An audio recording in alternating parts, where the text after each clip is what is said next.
Morning student. वित्तीय प्रबंध के अंतर्गत हम पढ़ रहे हैं एक आदर्श वित्तीय योजना की विशेषताएं। 9.23 पेज नंबर 349 349।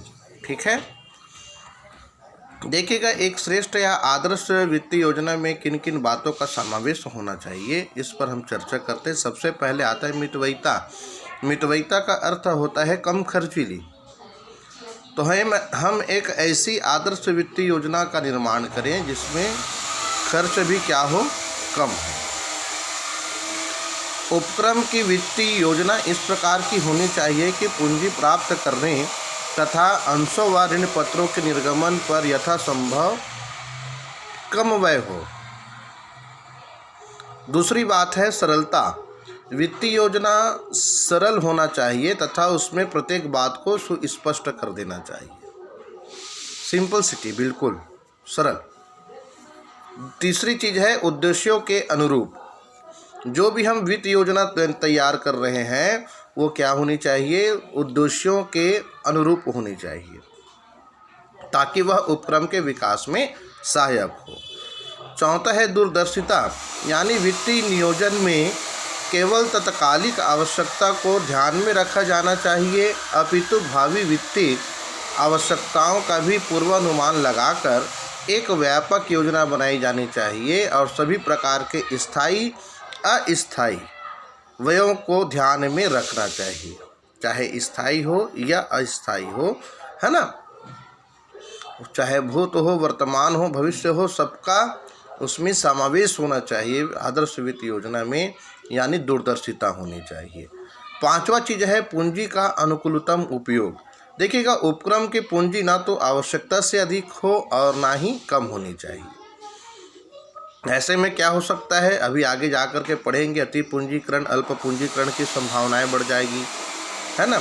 वित्तीय योजना में इस बात को रेखांकित किया जाना चाहिए कि उपक्रम में पूंजी का अनुकूलतम उपयोग हो। स्थायी व कार्यशील पूंजी में उचित संतुलन तथा समन्वय होना चाहिए। छठवीं चीज़ है लोच। लोच मतलब फ्लेक्सिबिलिटी, लोचदार होना चाहिए, यानी उपक्रम की आवश्यकता के अनुसार पूंजी संरचना में आसानी से परिवर्तन किया जा सके और इस बात का भी वित्तीय योजना में ध्यान रखना चाहिए। समय समय पर होने वाले परिवर्तनों को सामना करने के लिए लोचपूर्णता का होना बहुत आवश्यक है ना। साथ ही साथ आकस्मिकताओं का पूर्वानुमान, सरलता होनी चाहिए, है ना।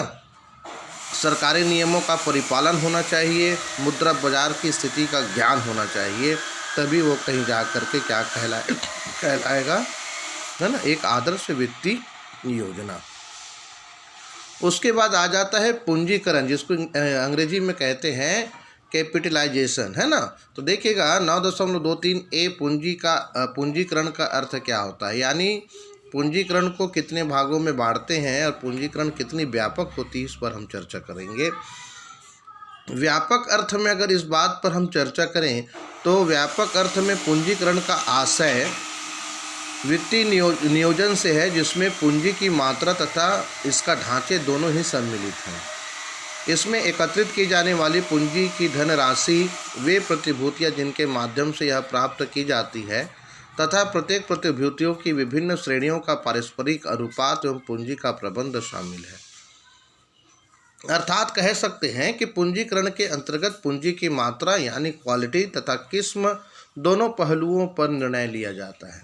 संकुचित अर्थ में इसकी परिभाषा को देखते हैं तो संकुचित अर्थ में पूंजीकरण की परिभाषा दीर्घकालीन पूंजी की मात्रा के रूप में की जाती है, जिससे अंश पूंजी, ऋण तथा पुनर्नियोजित आय शामिल है। इस प्रकार पूंजीकरण में पूंजी की मात्रा का अनुमान लगाना, परिवर्तन व्यय का निर्धारण करना, संगठन व्यय का अनुमान लगाना, स्थायी संपत्तियों की लागत, कार्यशील पूंजी तथा संचालन लागत का आकलन करना आदि शामिल है। साथ ही पूंजीकरण में यह बात भी ध्यान रखी जाती है कि अपेक्षित दर से लाभ कमाने के लिए उपक्रम को कितनी पूंजी की जरूरत पड़ेगी तथा अन्य प्रतिस्पर्धी संस्थाएं पूंजी पर कितना लाभ कमा रही है। ये विशेष बात है पूंजीकरण में। उसके बाद आ जाता है अति पूंजीकरण का अर्थ एवं परिभाषा। देखिएगा, किसी भी उपक्रम, संस्था या व्यापार हो तो ऐसी स्थिति पर क्या होती है, अति पूंजीकरण या अल्प पूंजीकरण का भय बना रहता है। और यही दोनों क्या होती हैं, संस्था या उपक्रम या उद्योग या व्यापार के लिए बीमारी की समान होती है। अति पूंजीकरण का अर्थ होता है अधिक से अधिक पूंजी, और व्यापार के लिए ना तो अधिक पूंजी की आवश्यकता होनी चाहिए और ना ही कम पूंजी की आवश्यकता होनी चाहिए।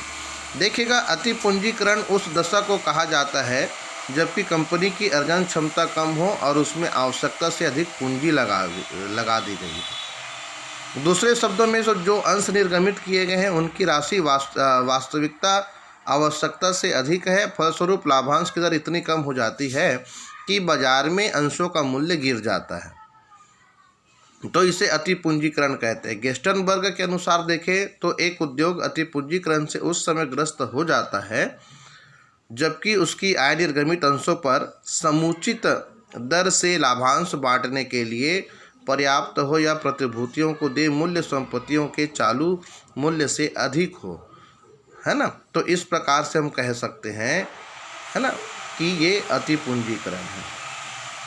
व्यापार की लाभार्जन क्षमता कम हो और क्या है, उसमें आवश्यकता से अगर अधिक पूंजी लगा दी गई हो तो उसे ही हम क्या कहते हैं, अति पूंजीकरण। देखिएगा, अति पूंजीकरण के बारे में दो बातें बिल्कुल ध्यान में रखनी चाहिए। पहला है, यह एक दीर्घकालीन प्रवृत्ति है, लंबे समय के लिए, दीर्घकालीन मतलब, है ना।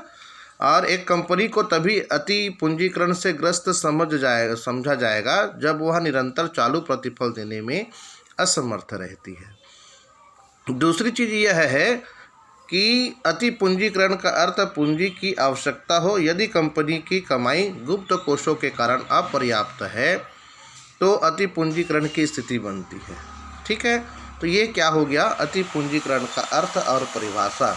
आने वाले कालखंड में मैं आपको बताऊंगा अति पूंजीकरण के कारण। आज के लिए बस इतना ही। Thank you. अधिक से अधिक मेहनत करें और समय पर आप लोग असाइनमेंट जमा करें। ठीक है, थैंक यू।